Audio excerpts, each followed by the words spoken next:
ఓజీయా సినిమాలు చేసే టైం ఉందంటారా? ఎలాగా మాట ఇచ్చాం కాబట్టి ముందు ఒక 3 నెలలు మీ కనీసం మీరు నన్ను తిట్టకూడదు, కనీసం ఒక్క రోడ్డు గుంతలు కూడా వేయలేదని తిట్టకూడదు కదా మీరు నన్ను. కనీసం గ్రామాలకి కొత్త రోడ్ల కంటే ముందు రోడ్లు గుంతలు పూడ్చి పాట్ హోల్స్ పూడ్చి మళ్ళీ మీరు తిట్టకూడదు కదా. నిన్ను ఎందుకుంటే మళ్ళీ నువ్వు వెళ్ళి ఓజీ చేస్తామని మనల్ని క్యాజీ అంటే మరి నేనేం చెప్పను.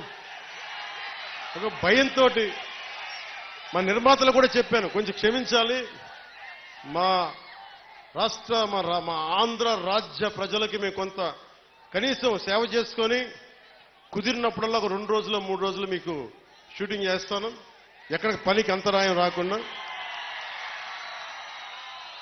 ఓజీ చూద్దరు గారు బాగుంటుంది.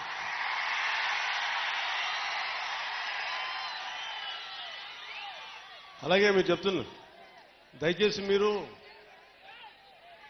మనం గెలిచాం కదా అని చెప్పి గత ప్రభుత్వ నాయకుల్ని కానీ వారి కార్యకర్తల్ని కానీ దయచేసి దాడులు కానీ ఇవన్నీ చేయకండి, వారిని హింసించకండి, కనీసం సోషల్ మీడియాలో పోస్టులు కూడా పెట్టకండి.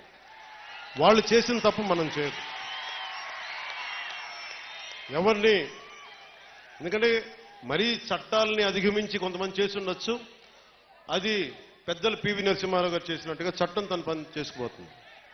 అందుకని మనం మటుకు దయచేసి ఎవరిని కక్ష సాధింపు చర్యలకి తీసుకురాకండి, అది మనకి మంచిది కాదు, మనం చేయొద్దు. అందుకని మీ అందరికీ సర్వం ఇప్పుడు సుఖం కలగాలి, మీరందరూ క్షేమంగా ఇంటికి వెళ్ళాలి.